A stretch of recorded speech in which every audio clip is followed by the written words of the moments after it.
Hello everyone. Today's topic is brakes. Braking system is necessary in an automobile for stopping the vehicle. Brakes are applied on the wheels to stop or to slow down the vehicle. A brake is a device by means of which artificial frictional resistance is applied to a moving machine member in order to retard or stop the motion of a machine. The brake absorbs either kinetic energy of the moving member or potential energy given up by the objects. The energy absorbed by brakes is dissipated in the form of heat. This heat is dissipated in the surrounding air so that excessive heating of the brake lining does not take place. The capacity of a brake depends upon the following factors. First one, the unit pressure between the braking surfaces. Second one, the coefficient of friction between the braking surfaces.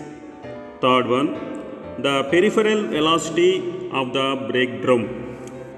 Fourth one, the projected area of the friction surfaces. And fifth one, the ability of the brake to dissipate heat equivalent to the energy being absorbed. Functions of vehicle braking. There are two main functions of brakes. First one, to slow down or stop the vehicle in the shortest possible time at the time of need. Second one, to control the speed of the vehicle at turns and also at the time of driving down on a hill slope. Principle of vehicle braking. Braking of a vehicle depends upon the static function that acts between tires and road surface. Brakes works on the following principle to stop the vehicle. The kinetic energy due to motion of a vehicle is dissipated in the form of heat energy due to friction between moving parts and the stationary parts of vehicle. The heat energy so generated due to the application of brakes is dissipated into air. Brakes operate most effectively when they are applied in a manner so that wheels do not lock completely but continue to roll without slipping on the surface of road.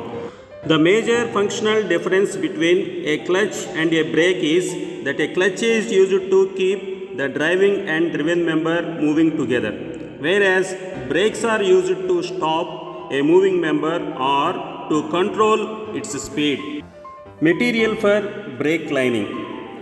The material used for the brake lining should have the following characteristics. It should have high coefficient of friction with a minimum fading. The coefficient of friction should remain constant with a change in temperature. Second one, it should have low wear rate. And third one, it should have high heat resistance. And fourth one, it should have high heat dissipation capacity.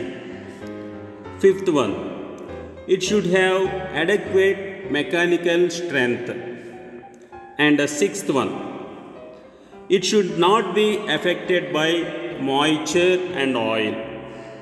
The materials commonly used for facing or lining of brakes are cast iron on cast iron, bronze on cast iron, steel on cast iron, wood on cast iron, fiber on metal, cork on metal, leather on metal, wire asbestos on metal, asbestos blocks on metal, asbestos on metal, metal on cast iron. Types of brakes. On the basis of method of actuation, these are two types. First one, foot brake. Second one, hand brake. On the basis of mode of operation, these are five types. First one, hydraulic brakes. Second one, air brakes. Third one, vacuum brakes. Fourth one, electric brakes. and fifth one mechanical brakes. On the basis of action on front or rear wheels, these are two types, front wheel brakes and second one rear wheel brakes. On the basis of method of application of braking contact, these are two types, first one internally expanding brakes and second one externally expanding brakes. Hydraulic brakes. The brakes which are actuated by the hydraulic pressure are called hydraulic brakes. Example, pumps or hydrodynamic brake and fluid agitator. Air brakes. Air brakes are applied by the pressure of compressed air. Air pressure applies force on brake shoes through suitable linkages to operate brakes. An air compressor is used to compress air. This compressor is run by engine power. Vacuum brakes. Vacuum brakes are a piston or a diaphragm operating in a cylinder.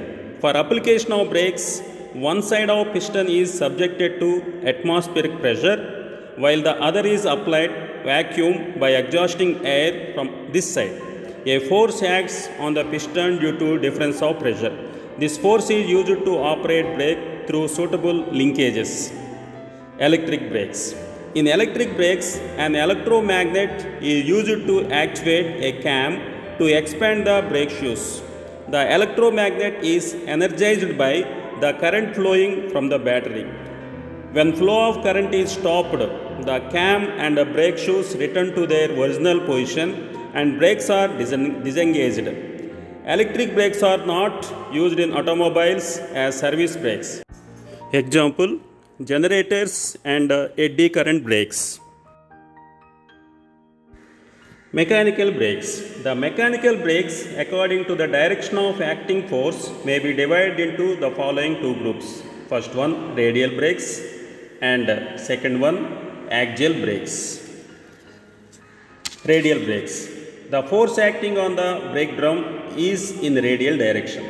These are two types, external brakes and internal brakes. According to the shape of the friction element, these are two types, block or shoe brakes and band brakes. Axial brakes. The force acting on the brake drum is in axial direction.